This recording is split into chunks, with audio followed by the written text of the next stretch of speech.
ಎಲ್ಲ ರೈತ ಬಾಂಧವರಿಗೂ ನಮಸ್ಕಾರ. ಪ್ರತಿ ವರ್ಷದಂತೆ ಈ ವರ್ಷವೂ ಸಹ ನಮ್ಮ ತೋಟಗಾರಿಕಾ ವಿಜ್ಞಾನಗಳ ವಿಶ್ವವಿದ್ಯಾಲಯ ಬಾಗಲಕೋಟೆ ಈ ವರ್ಷವೂ ತೋಟಗಾರಿಕಾ ಮೇಳವನ್ನ ಇದೇ ತಿಂಗಳು ಅಂದರೆ ಡಿಸೆಂಬರ್ 21, 22, 23ರಂದು ನಮ್ಮ ವಿಶ್ವವಿದ್ಯಾಲಯದ ಮುಖ್ಯ ಆವರಣದ ನವನಗರದಲ್ಲಿ ಬಾಗಲಕೋಟೆ ನವನಗರದಲ್ಲಿ ನಮ್ಮ ತೋಟಗಾರಿಕಾ ಮೇಳವನ್ನು ಹಮ್ಮಿಕೊಂಡಿದ್ದೀವಿ.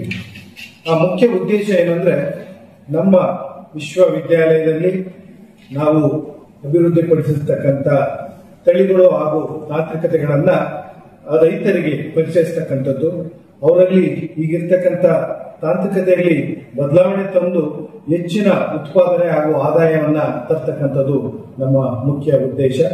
ಈ ದಿಸೆಯಲ್ಲಿ ಈ ವರ್ಷ 3 ದಿನಗಳ ಕಾಲ ತೋಟಗಾರಿಕಾ ಮೇಳವನ್ನ ಹಮ್ಮಿಕೊಂಡಿದ್ದೀವಿ.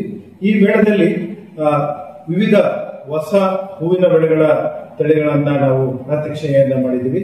ಅದೇ ರೀತಿ ತರಕಾರಿ ಬೆಳೆಗಳ ಪ್ರಾತ್ಯಕ್ಷಿಕೆಗಳನ್ನು ಸಹ ನಾವು ಮಾಡಿದ್ದೀವಿ. ಅದೇ ರೀತಿ ಹಣ್ಣಿನ ಬೆಳೆಗಳ ತಳಿಗಳು ಹಾಗೂ ವಿವಿಧ ಉತ್ಪಾದನಾ ತಾಂತ್ರಿಕತೆಗಳನ್ನು ಸಹ ನಾವು ಪ್ರಾತ್ಯಕ್ಷಿಕೆ ಮಾಡಿದ್ದೀವಿ.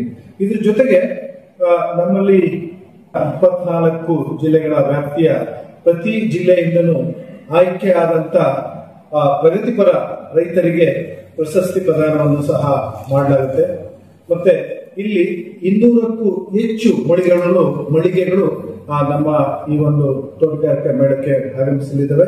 ಅವರು ಸಹ ವಿವಿಧ ಪ್ರೈವೇಟ್ ಕಂಪನಿಯ ಅವರ ಒಂದು ಪರಿಕರಗಳನ್ನ, ರೈತರಿಗೆ ಬೇಕಾದಂತ ಪರಿಕರಗಳನ್ನ, ಬೀಜಗಳನ್ನ, ಗಿಡಗಳನ್ನ ಸಹ ಬೇಕಾಗ್ತಕ್ಕಂಥ ಹೊಸ ಮಿಷನರೀಸ್, ನಾವೇನು ಕೃಷಿ ಉಪಕರಣಗಳನ್ನು ಸಹ ಆ ಒಂದು ಮಳಿಗೆಗಳಲ್ಲಿ ಪರಿಚಯಿಸಲಾಗ್ತದೆ ಹಾಗೂ ಮಾರಾಟವನ್ನು ಮಾಡ್ತಾರೆ. ಇದರ ಎಲ್ಲ ಉಪಯೋಗಗಳನ್ನ ತಾವು ಈ ಒಂದು ಮೇಳಕ್ಕೆ ಬಂದು ಈ ಒಂದು ಪ್ರಯೋಜನವನ್ನ ಪಡಿಬೇಕು ಅಂತೇಳಿ ತಮ್ಮಲ್ಲಿ ಕೋರುತ್ತೇನೆ.